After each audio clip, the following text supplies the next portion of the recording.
Hello everybody and welcome. Di episode ini kita akan membahas HDMI Capture Card. Let's check this out.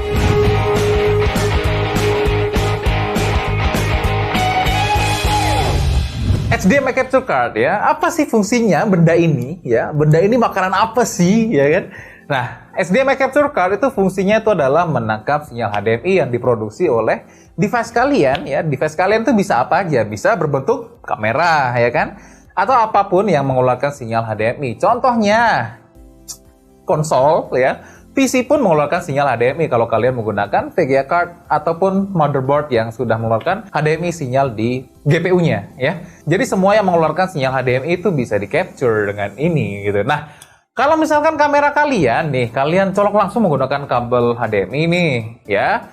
Kalau misalkan kalian colok ke layar, apakah bisa di-capture? Ya nggak bisa ya. Karena sinyal dari kamera ke layar itu langsung di-preview ya. Sedangkan layar itu tidak di dalam Windows ya. Tidak di dalam operating system. Nah, kalau misalkan kamera kita colok nih ke VGA card, ya tidak semerta-merta VGA card itu menjadi capture card ya. Karena VGA card itu adalah HDMI out ya, dia tidak menerima sinyal HDMI input ya. Nah, untuk menerima sinyal HDMI input ya, kalian menggunakan capture card ya. Baik menggunakan capture card yang mahal ataupun menggunakan yang loop ataupun yang lainnya, terserah ya.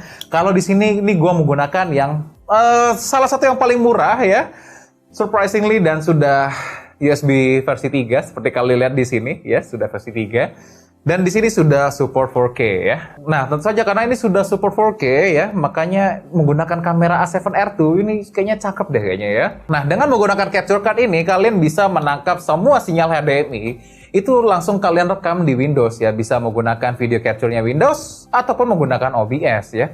Karena nanti di Windows ini akan terdeteksi sebagai video capture device ya. Di OBS pun kalian tinggal memasukkan video capture device dan kalian tinggal pilih bagian ini aja, oke? Nah, kemungkinannya dengan satu alat ini sangat banyak sekali ya. Termasuk kalau misalkan HP kalian itu mengeluarkan sinyal HDMI ya. Tentu saja nanti bisa di-capture dong, tentu saja ya. Nanti gue akan contohkan buat kalian mungkin yang ingin live streaming gaming dan lain sebagainya.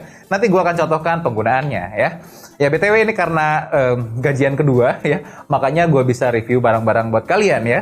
Dan tentu saja fun fact, fakta uniknya 80% lebih ya penonton Kotak Visual itu tidak subscribe ya. Jadi sangat lama kalau misalkan nunggu gajian lagi ya. Semakin sering gua gajian, maka semakin banyak pula barang-barang yang akan gua review ya. Tentu saja.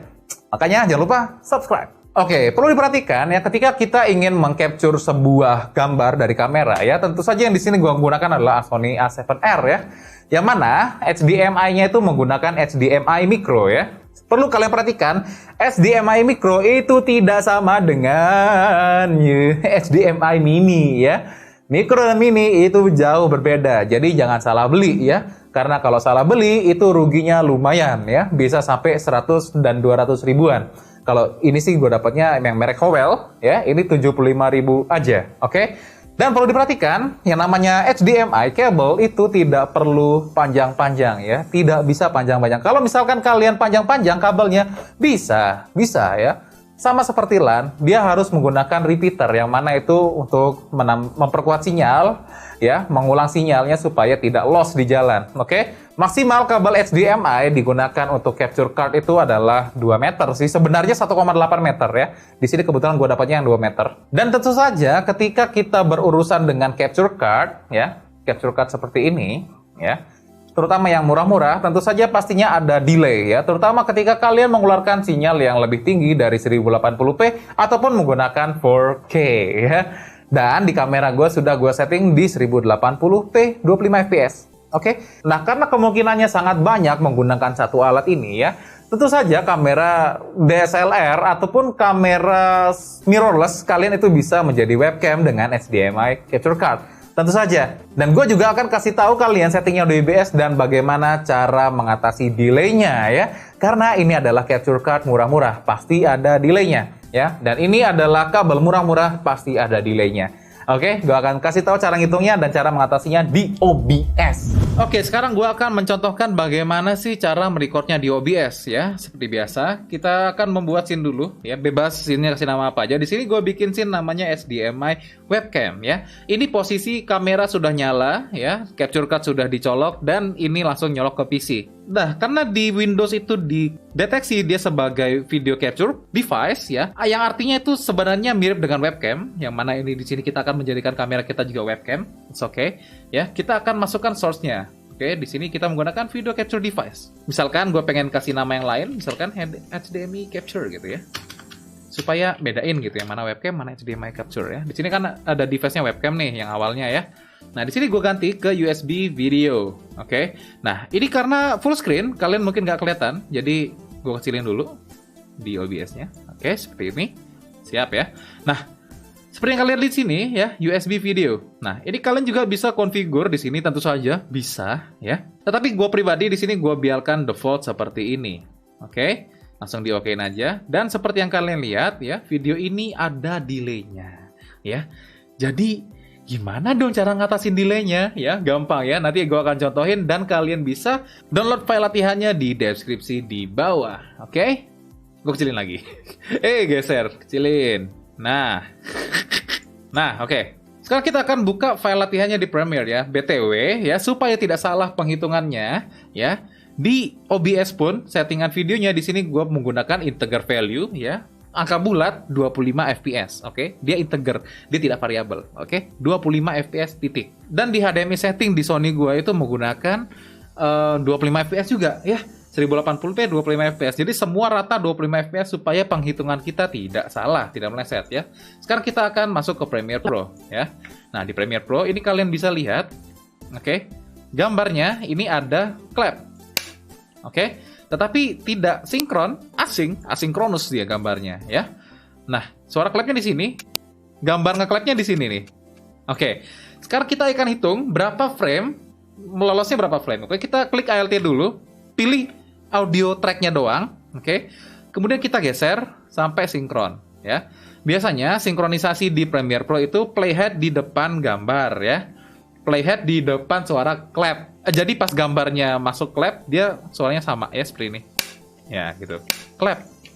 Nah, kayak gitu ya. Biasanya ketika ada asinkronus, ya, frame yang tidak sinkron, kita bisa lihat di Premiere Pro ini terdeteksi dia 5 frame di video dan plus 5 frame di audio track ya. Nah, sekarang yang harus kita lakukan itu adalah ngecek berapa sih millisecond ya. How many millisecond in frames per second. Ini kalian bisa googling berapa ya, tetapi di sini karena gue udah hafal, jadi gue langsung tunjukin aja di kalkulator, oke. Kalau dari satu frame-nya di 25 fps itu adalah 0,025. Di sini kita menggunakan 25 fps. Dan di sini ada asinkronus sebanyak 5 frame. Jadi ini tinggal kita kali 5. Oke, maka kita akan mendapatkan 125 millisecond ya. Jadi kalau misalkan kita benerin ya, kita benerin di OBS, gimana caranya ya? Kita masuk ke Make and Auxiliary ya, kita pilih gambar ini ya, gambar settingsnya, kita masuk ke Advanced Audio Properties. Nah, di sini ada Synchron Offset ya. Berapa sih offsetnya yang kita butuhkan di sini ya? Ternyata di sini 125 millisecond. Kita masukinnya 125 millisecond. Perlu diperhatikan bahwa ketika audio monitoring ini nyala ya, monitor only output ataupun mute and output, ya dia tidak akan melakukan sync offset. Oke. Jadi ini sebenarnya tidak ada suaranya ya. Tidak ada suaranya ini.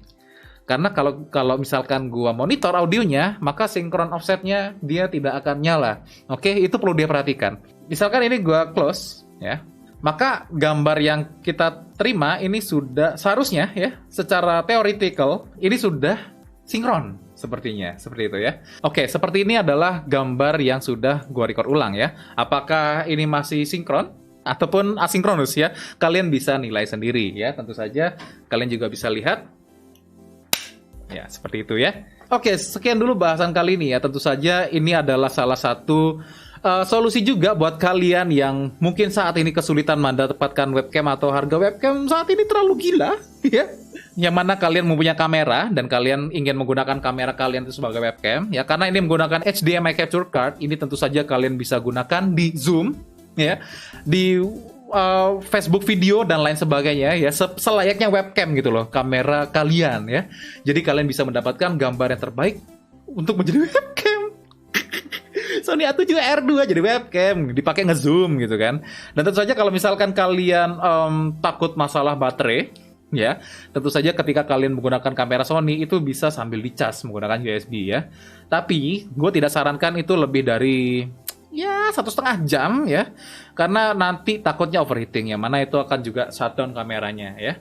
Shutdown kamera sih nggak ada masalah sih ya, dia paling shutdown ya 15 menit udah cooldown, dia bisa dipakai lagi gitu ya. Cuman itu gue tidak sarankan ya, kan ada baterai cadangan juga kayak gitu ya. Oke, sekian dulu materi kali ini ya. Kalau misalkan kalian ada pertanyaan langsung aja komentar di bawah.